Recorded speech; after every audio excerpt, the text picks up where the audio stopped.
Hello students, हमने अपने last video में किसके बारे में जाना था? ध्रुवण गुणकता के बारे में, और ऑप्टिकल एक्टिविटी प्रकाशिक सक्रियता क्या होती है, और डी और एल रूप क्या होते हैं, इन सब के बारे में हमने जान लिया था। आज हम अपना नेक्स्ट टॉपिक क्या पढ़ेंगे? घूर्णन कोण या फिर एंगल ऑफ रोटेशन। तो डायरेक्ट क्वेश्चन आता है, घूर्णन कोण किसे कहते हैं? घूर्णन कोण को प्रभावित करने वाले कारकों के नाम लिखिए। इतना क्वेश्चन आता है टिप्पणी में। तो घूर्णन कोण क्या हुआ? घूर्णन मतलब घूमने पर, कोण मतलब बना कोण, घूमने पर बना कोण। घूमता कौन है? आपको बताया था, समतल ध्रुवित प्रकाश घूमता है कब? जब उसे किसी प्रकाशिक सक्रिय पदार्थ में से गुजारा जाता है। समतल ध्रुवित प्रकाश कब बनता है?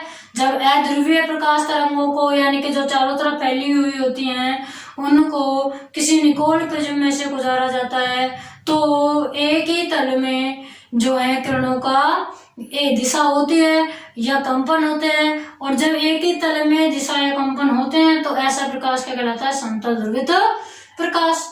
और जब इस समतल ध्रुवित प्रकाश को किसी प्रकाशिक सक्रिय पदार्थ, ऑप्टिकल एक्टिव सब्सटेंस में से गुजारा जाता है, तो आपका समतल ध्रुवित प्रकाश या तो वामाव्रत या दक्षिणाव्रत, या तो लेवो रोटेटरी या डेक्स्ट्रो रोटेटरी घूमता है। ठीक है ना, बताया था। तो अब घूर्णन कोण क्या होगा कि कितने डिग्री वो घूम रहा है। जितने डिग्री या जितने अंश, अंश को ही डिग्री बोलते हैं, घूमता है वही क्या कहलाएगा? घूर्णन कोण। तो घूर्णन कोण की परिभाषा में आपको लिखना है, समतल ध्रुवित प्रकाश या प्लेन पोलराइज्ड लाइट पीपीएल को प्रकाशिक सक्रिय पदार्थ या ऑप्टिकल एक्टिव सब्सटेंस में से गुजारने पर समतल ध्रुवित प्रकाश जितने अंश घूमता है वह उसका घूर्णन कोण कहलाता है। जितने अंश या जितने डिग्री घूमेगा क्या कहलाएगा? घूर्णन कोण कहलाएगा। अब घूर्णन कोण को प्रभावित करने वाले कारक, तो घूर्णन कोण कब बन रहा है? जब हम इस प्रकाश को गुजार रहे हैं पदार्थ में से, यानी कि प्रकाश के तरंगदैर्ध्य पर निर्भर करेगा, और यह पदार्थ जिस चीज से मिलकर बना है इस पदार्थ पर निर्भर करेगा। किस किस पर निर्भर करेगा? प्रकाश और पदार्थ पर। तो प्रकाश में तो एक ही चीज होगी, प्रकाश की तरंगदैर्ध्य पर। किस पर? प्रकाश की तरंगदैर्ध्य, वेवलेंथ ऑफ द क्या होगा? Light, wavelength of the light, प्रकाश की तरंगदैर्ध्य। जिसको इंग्लिश लिखनी हो मैं इन सबकी इंग्लिश बोल दूंगी, आप लिख लेना। तो देखो, पहला है पदार्थ की प्रकृति। पदार्थ की प्रकृति पर निर्भर करेगा कि पदार्थ की प्रकृति ठोस है, द्रव्य, गैस है, गैसीय है। पदार्थ की प्रकृति पर निर्भर करेगा, नेचर ऑफ सब्सटेंस बोलते हैं। दूसरा, विलयन की सांद्रता।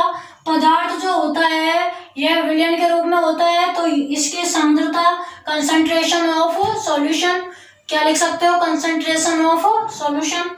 तीसरा है विलयन का तापमान, टेम्परेचर ऑफ सॉल्यूशन। ठीक है, फिर है प्रकाश की तरंगदैर्ध्य, वेवलेंथ ऑफ लाइट बता दिया पहले, और विलायक की प्रकृति। ठीक है, नेचर ऑफ सॉल्वेंट, विलायक क्या होता है? Solvent, nature of solvent. इन सब पर घूर्णन कोण क्या करता है? घूर्णन कोण को प्रभावित करते हैं ये सारे कारक। तो बताइए, घूर्णन कोण में कोई प्रॉब्लम? कुछ भी नहीं है, यहाँ तक आपको नोट करना है। ठीक है, नेक्स्ट हम पढ़ेंगे क्या? विशिष्ट घूर्णन। कि विशिष्ट घूर्णन क्या होता है। तो देखिए क्या होता है विशिष्ट घूर्णन या स्पेसिफिक रोटेशन क्या होता है। स्पेसिफिक रोटेशन क्या होगा? किसी पदार्थ की ध्रुवण घूर्णकता, जो ऑप्टिकल एक्टिविटी होती है, उसको प्रदर्शित कैसे करें? ऑप्टिकल एक्टिविटी डेफिनेशन में तो बता दी, लेकिन उसको प्रदर्शित करना हो तो कैसे करेंगे? विशिष्ट घूर्णन के रूप में। किसी पदार्थ के ध्रुवण घूर्णकता को विशिष्ट घूर्णन या स्पेसिफिक रोटेशन द्वारा व्यक्त किया जाता है। जो ऑप्टिकल एक्टिविटी होती है उसको अगर हमें किसी न्यूमेरिकल वे में या यूज करना हो तो कैसे व्यक्त करेंगे? तो उसके लिए विशिष्ट घूर्णन अलग से नाम दे दिया गया व्यक्त करने के लिए। और क्या होता है कि जो विशिष्ट घूर्णन होगा, विशिष्ट घूर्णन को प्रदर्शित करते हैं कंसंट्रेशन अल्फा से। ठीक है, विशिष्ट घूर्णन किसके बराबर होगा? Alpha upon C into L के बराबर। प्रकाशिक सक्रियता कब बनी? जब सॉल्यूशन में से संतुलित प्रकाश बाहर निकलेगा, वही ध्यान रखना, सॉल्यूशन में से प्रकाश का बाहर निकलना। कौन से का? पीपीएल। सॉल्यूशन काम में आया। तो ये जो अल्फा है, अल्फा तो क्या होता है, यहाँ पर कितने डिग्री वो प्रकाश घूमेगा, घूर्णन कोण होता है। अल्फा तो क्या होगा? घूर्णन कोण ही होगा, डिग्री ऑफ रोटेशन। सी क्या होगा? कंसंट्रेशन ऑफ सॉल्यूशन, ठीक है। और एल क्या होगी? Length of the tube. कौन सी ट्यूब? जिसमें आपका सॉल्यूशन भरा हुआ होता है। तो देखो यहाँ ये जो कंसंट्रेशन अल्फा है वो तो क्या है? विशिष्ट घूर्णन या स्पेसिफिक रोटेशन है। ये देखो इसी के पास जो अल्फा है डिग्री ऑफ रोटेशन या घूर्णन कोण है कि समतल ध्रुवित प्रकाश कितने डिग्री घूमता है। सी क्या है? आपकी कंसंट्रेशन ऑफ सॉल्यूशन, विलयन की सांद्रता है। और एल क्या है? Length of tube. अब हमें विशिष्ट घूर्णन की परिभाषा अगर इस फॉर्मूले से बनानी हो तो हम कैसे बनाएंगे? फॉर्मूले में अगर जो भी नीचे आ जाए, जैसे कि हम बात करें आवर्ती न्यू बराबर 1/t, तो हम इसकी परिभाषा कैसे देते हैं कि प्रति सेकंड उत्पन्न कंपनों की संख्या आवर्ती कहलाती है। प्रति सेकंड लगा देते हैं, मतलब नीचे अगर जो भी चीज दिया हो तो उससे हम उसकी ये बना लेते हैं, उसको क्या लेते हैं? एक इकाई मान के भी कर सकते हैं। यहाँ आपके पास सी और एल आ रहा है, तो सी कंसंट्रेशन है, तो हम क्या लिख सकते हैं कि विशिष्ट घूर्णन वह कोण है। विशिष्ट घूर्णन कौन होता है? विशिष्ट घूर्णन वह कोण है जो 1 यूनिट सांद्रता व 1 यूनिट लंबाई वाले विलयन द्वारा क्या हुआ? उत्पन्न होता है। भाई सी का मतलब सांद्रता, तो 1 यूनिट सांद्रता ले ली हमने। और एल का मतलब क्या होगा? देखो ऐसे समझो, यहाँ कैसे समझ सकते हैं? आपको पता है अल्फा बराबर है alpha upon C into L. यदि सी बराबर 1 यूनिट और एल बराबर क्या हो? 1 यूनिट, तो आपका अल्फा बराबर अल्फा यही तो आएगा। मैंने मान लिया सी और एल 1-1 यूनिट है, तो अल्फा का जो सांद्रता है वो अल्फा के बराबर हो गई।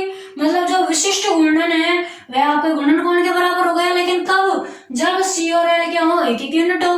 तो हम इसकी परिभाषा कैसे लिखेंगे कि आता है विशिष्ट घूर्णन। विशिष्ट घूर्णन वह कौन है? कौन है? विशिष्ट घूर्णन वह कोण है जो 1 यूनिट सांद्रता व 1 यूनिट लंबाई वाले विलयन की ट्यूब के द्वारा उत्पन्न किया जाता है ना। इजी ऐसे याद रखना है। 1-1 यूनिट मान लिया तो हम क्या लिखेंगे? अतः विशिष्ट घूर्णन वह कोण है जो 1 यूनिट सांद्रता व 1 यूनिट लंबाई वाले विलयन द्वारा उत्पन्न होता है। यह आपका क्या हो गया? विशिष्ट घूर्णन। विशिष्ट घूर्णन को ऐसे भी प्रदर्शित करते हैं alpha lambda to T degree centigrade, मतलब कि प्रकाश की तरंग देते रहे लैम्बडा से टी डिग्री सेंटीग्रेड तक। या फिर यहाँ हम क्या ले सकते हैं? लैम्बडा की जगह डी लिख लेना डायरेक्टली। डी से T degree centigrade is equal to alpha upon C into L. इस तरह हम विशिष्ट घूर्णन को प्रदर्शित करते हैं। तो विशिष्ट घूर्णन पर भी संक्षिप्त टिप्पणी आती है, आपको यह है नोट करना है और लर्न करना है। ओके स्टूडेंट्स, नेक्स्ट वीडियो में हम सममित तल, सममित अक्ष, सिमेट्री के बारे में जानेंगे। Okay, thank you.